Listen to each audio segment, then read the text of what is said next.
Good morning. Sorry. That was a good attention. That was a very good attention getter. Yeah,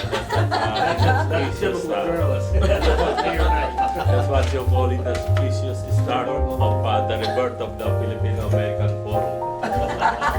For the second generation, we call it Kapihan because in Manila, it's been popular to have a Kapihan among journalists with government officials, and they just banter and talk about the issues of the day. And for us, it's Kapihan sa San Diego, the Filipino Forum, Filipino-American Forum of San Diego, California. And we've been doing the forum since the 80s. And the problem is, our main frustration at that time is whenever we leave, everybody has forgotten what we talk about. Yeah. So now we're going to change it. We're going to have it recorded for posterity, for the present, so that we will have a record of our history, so that people will know what we are doing as a community. And this will also be like form of a communication center, so that all the organizations can share their activities, their ideas, and everyone can share, their ideas. And I'm very happy that although we have a limited group here, we have a wealth of ideas because everyone present right now has a lot of stories to tell and share, especially about our community now and even in the past. We're going to have a continuing topic. We're going to try to talk about the past, the histories of the Filipino Americans in San Diego. When Reyes Oades was alive in the 80s, we keep talking about recording the histories of the early Filipino Americans, like during the 70s, 60s, 80s. But we tell each other we're going to have a oral history of the Manongs, but we just kept talking about it, and we didn't do anything about it. And now I look around, almost everyone is gone. Ernie Flores, Reyes Oades, and the early groups. I was so sad to know that our friend Relly Mendoza passed away recently. Yeah, he's the brother-in-law of Sally Hidus. And I remember Relly, he ran for National City Council. Yes. And he was the one responsible for the election of Randy Cunningham. Yeah. Yes. He was the one who introduced Randy Cunningham to the community when Cunningham ran in this district. Yeah. And he did a lot, for us. And for a while, he's been out in the communities, not been active. be very surprising. And that's why I'm taking my time, talking about him, because this is recorded, so that people will know and will remember him, and we will keep mentioning about him, so that we will know exactly his contribution and to the community, and it will not be totally forgotten. So this will be an ongoing discussion. It's a freewheeling discussion. Although our main topic is the Filipino school, we're going to, just feel free to express your ideas. And you will note that we are holding our forum here in the joint offices of Asian Journal and Kalusugan Center. We are sharing an office because I think it's to our advantage, because we share the common goal of not only the preserving remembering the history of the Filipino in San Diego, but also doing something, helping the community, doing something positive. And Kalusugan is the agency for it, and we have the information arm to spread the news, the good news. So I'd like Dr. Ofelia Durihe, the director and president of Kalusugan Community Center, to do the welcome remarks. Oh, okay.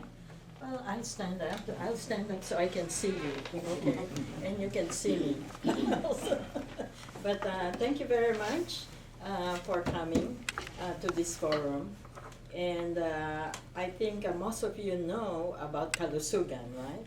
That Kalusugan has been in existence actually for 23 years already, since it started as a coalition. But then after the one-year coalition, the coalition with the COPAW and also Operation Samahan. But after the first year, we decided to go on our own and venture on our own instead of remaining as a coalition. So we renamed the San Diego State University portion to be Kalusugan Community Services, and we got a 501c3. So we have an existent, so we have been existing since that time. In 2002, we built the Wellness Center. So that has been there for like 12 years. Also, it's this 13th year. But our founder, and I think most of you know Dr. Rizzo Wales, he was our founder, and he passed away in 2009. And that his passing away was really also coincided with the economic recession that really didn't help Kalusugan in terms of financial status. So, but we went on doing a transition. And then later this year, we had a strategic planning because we wanted to know what direction Kalusugan should go into. So we sold the center, and because we need some money. We cannot start any program without money, without staff, and anything. It will never expand or grow without any money.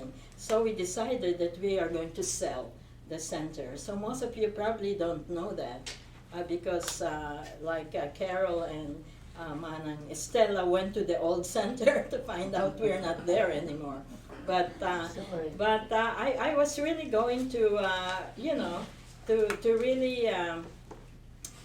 to really have my the office at my home, because when Rizzo Wades passed away, I think he saw that this was coming, and he said, if we don't have any more funds, why don't you have your office at home? So I was thinking about that, and I said, okay, but then I think it's an intervention from God also, that he knocked in the heart of Sim Silverio to call me and invite me to share his office. And I said, wow, that was really, I never expected that would happen. So I thought it would be a good collaboration, that we would be with a newspaper, with editor and publisher, Sim, so we can go forward.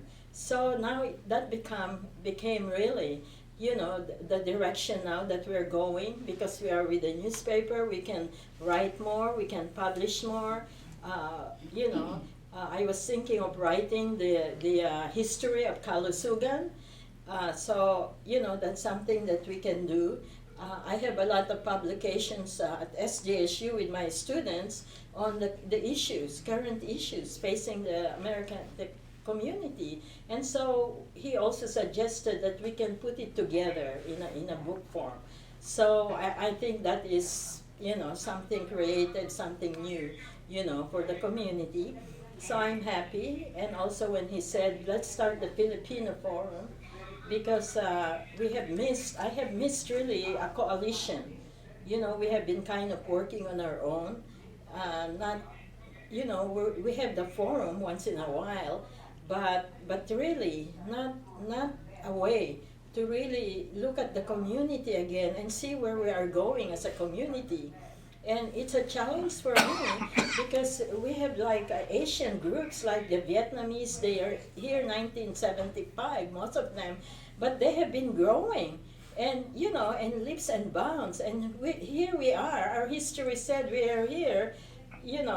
I mean, if you look at the 1910, 1910, 1930, we have been here longer than any of these ethnic groups, and yet we have not really, pushed forward like the other groups. So I think maybe we should think about it, and what is it that we are doing that we should do. So I think that maybe with this forum, if we can make it work together, that we can accomplish something for the community. So it's positive that SIM is thinking about the older generation, that we should really profile them, and so we get the history of where we came from. Because it says if we don't know our history, we don't know who we are, we don't know where we're going. So history is important, okay? So that's my message. Thank you. Just